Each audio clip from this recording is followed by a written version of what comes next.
সাংবাদিক তুষার আদিত্যকে মোটামুটি সবাই চিনেন যারা মিডিয়া নিয়ে একটু কথাবার্তা বলেন, মিডিয়া নিয়ে যাদের চর্চা আছে তারা তুষার আদিত্যকে চিনেন। সে তো আমাদের ভণ্ড বিশ্বাস, পদু বিশ্বাস ওরফে অপু বিশ্বাস ঢালিউড কুইন খ্যাত ওনাকে তো ডিটারজেন্ট ছাড়া এক প্রকার ধুয়ে দিয়েছে। লজ্জা থাকলে সেকেন্ড বার হয়তো আর এরকম কার্যকলাপ করবে না।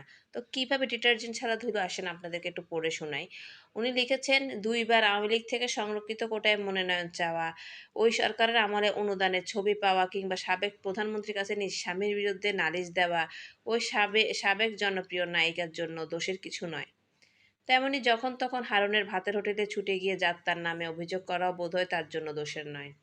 অথচ দোষ তখনই যখনই বর্তমান চলচ্চিত্রের শীর্ষ নায়িকা নতুন কোনো ছবিতে চুক্তিবদ্ধ হন। আর তখনই তার উপর ঝাঁপিয়ে পড়ে কনসেপ্ট ও এফিডেভিটকে এপিটোপিট বলা ওই নায়িকা এখন অপপ্রচার করছে আওয়ামী লীগ নেতার ছবিতে নাকি শীর্ষ নায়িকা চুক্তিবদ্ধ হয়েছে। আহারে সাবেক জনপ্রিয় নায়িকা নিজের নাক কেটে অন্যের যাত্রা ভঙ্গের দারুণ আয়োজন করেছ প্রিয়। প্রচলিত একটা কথা আছে, ঝাঁঝুরের দোষ খুঁজে শুইয়ের। নিজের পাশে হাজারটা ছিদ্র না দেখে অন্যের এক ছিদ্র নিয়ে উল্লাসে মাতোয়ারা।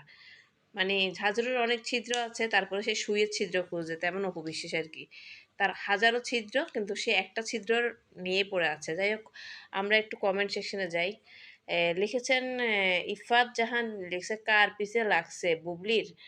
অবন্তী চৌধুরী লিখেছে তার তো নিজের কাজ করার যোগ্যতা নাই, শুধু ফিতে কাটা আর নিত্য নতুন ষড়যন্ত্র করাই হচ্ছে তার কাজ দাদা।